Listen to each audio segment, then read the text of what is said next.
You're listening to Extinction Radio FM. Listen to the podcast at extinctionradio.com.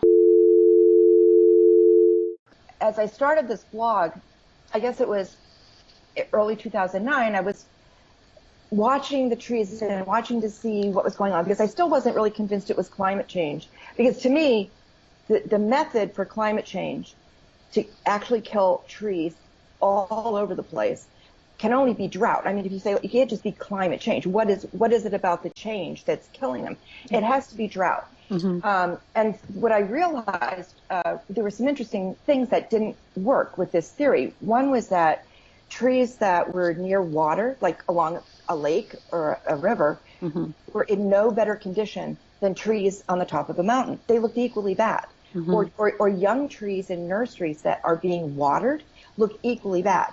And then what I realized as the next summer went along is that all the leaves were damaged. The leaves on plants that are in pots, like tropical plants that like heat, like petunias or geraniums or whatever, that mm-hmm. people put out just for the summer. By the end of the summer, the leaves looked terrible. And these were being watered just like they were every year. Mm-hmm. And young trees that were being watered, their leaves were damaged. And actually somebody who to this day, I don't even know who they are, somebody from Philadelphia said, because I guess they found my blog somehow, and they sent me a message, and they said, it's the pollution. And I read that, and I thought, that's ridiculous. Mm-hmm. There's no pollution where I live. I live out in the country. The sky is blue.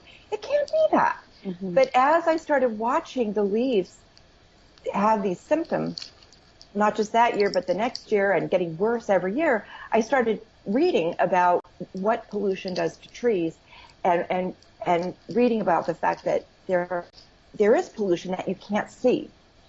And I really became pretty convinced, even more so over time, that there are a lot of stressors on trees, and there is drought, areas that have drought. But I think what's giving them the 1-2 punch, and has been, is the pollution. I think we've really hit a tipping point where the concentration in the atmosphere is so intense that plants just can't take it. I mean, mm-hmm. pollution makes people sick as well. It gives mm-hmm. people cancer. I mean, there are epidemics of asthma, emphysema, all kinds of mm-hmm. cancers and things that people get from breathing air pollution. But the amazing thing is that it's even worse for plants than mm-hmm. it is for people, mm-hmm. because they actually absorb so much more than we do by breathing, because they're soaking it up not just as a way of sort of breathing, but it's their food. The CO2 in the air is actually their food. Mm-hmm. So they soak so much in that it injures their leaves, and that means that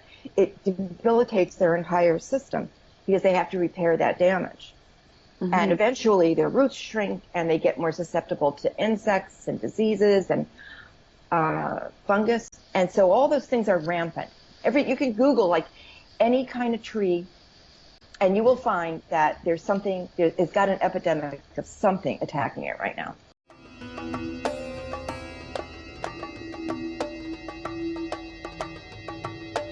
I'm now accepting the reality of the surreal.